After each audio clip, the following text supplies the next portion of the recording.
দেশের সবচেয়ে প্রাচীন রাজনৈতিক দল আওয়ামী লীগ, কিন্তু ইতিহাসের দীর্ঘ পথ পেরিয়ে এবার দলটির সামনে সবচেয়ে বড় প্রশ্ন, কে ধরবেন নেতৃত্বের হাল।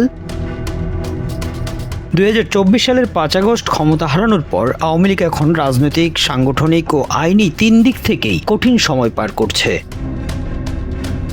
কেন্দ্রীয় পর্যায়ের বহু নেতা দেশের বাইরে, অনেকে মামলার মুখোমুখি, আবার অনেকে প্রকাশ্য রাজনৈতিক কর্মকাণ্ড থেকে দূরে। এই বাস্তবতায় দলের ভবিষ্যৎ নেতৃত্ব ও পুনর্গঠন নিয়ে ভেতরে বাইরে চলছে নানা আলোচনা। আর সেই আলোচনার কেন্দ্রে চলে এসেছে দুটি নাম, সজীব ওয়াজেদ জয় এবং মহিবুল হাসান চৌধুরী নওফেল। তবে এখন পর্যন্ত আওয়ামী লীগের পক্ষ থেকে নেতৃত্ব নিয়ে কোনো আনুষ্ঠানিক সিদ্ধান্ত বা ঘোষণা আসেনি। আলোচনায় থাকা একটি ধারণা হলো, শেখ হাসিনা নীতি নির্ধারণী পর্যায় থেকে সামগ্রিক রাজনৈতিক দিক নির্দেশনা দিবেন, আর দলের দৈনন্দিন সাংগঠনিক দায়িত্ব যেতে পারে নতুন নেতৃত্বের হাতে।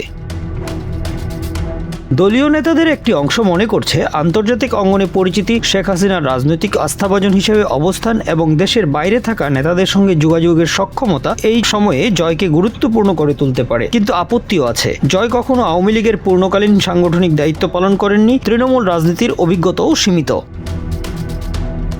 আর এখানেই অন্য পক্ষের যুক্তি, আওয়ামী লীগের শক্তি তৃণমূলে, জেলা, উপজেলা, ইউনিয়ন ও ওয়ার্ড পর্যায়ের সংগঠন পরিচালনার দীর্ঘ অভিজ্ঞতা ছাড়া এত বড় দলকে নতুন করে দাঁড় করানো কঠিন। এই জায়গায় সামনে আসছে মহিবুল হাসান চৌধুরী নওফেলের নাম। ছাত্রলীগের রাজনীতি থেকে উঠে আসা নওফেলের চট্টগ্রামে রাজনৈতিক ভিত্তি রয়েছে, শিক্ষামন্ত্রী হিসেবে দায়িত্ব পালনের অভিজ্ঞতাও আছে। তরুণ নেতৃত্ব তৈরির আলোচনায় তার নাম তাই গুরুত্ব পাচ্ছে। দলের ভেতরের একটি আলোচনায় এমন একটি কাঠামোর কথাও উঠে এসেছে, জয় সামলাবেন রাজনৈতিক ও কৌশলগত দিক, আর নওফেল সমন্বয় করবেন সাংগঠনিক কার্যক্রম। কেউ কেউ ভারতের কংগ্রেসের উদাহরণও টানছেন। তবে রাজনৈতিক বিশ্লেষকদের মতে দুই দেশের বাস্তবতা এক নয়। তাহলে আওয়ামী লীগের সামনে আসল চ্যালেঞ্জ কি? একদিকে পারিবারিক আস্থা, আন্তর্জাতিক যোগাযোগ ও নতুন প্রজন্ম, অন্যদিকে মাঠের রাজনীতি, সাংগঠনিক অভিজ্ঞতা এবং তৃণমূলের গ্রহণযোগ্যতা। এই দুইয়ের মধ্যে ভারসাম্য তৈরি করাই এখন সবচেয়ে কঠিন পরীক্ষা, কারণ নেতৃত্বে ভুল সিদ্ধান্ত দলকে আরও বিভক্ত করতে পারে, আবার সিদ্ধান্তহীনতা বাড়াতে পারে সাংগঠনিক স্থবিরতাও।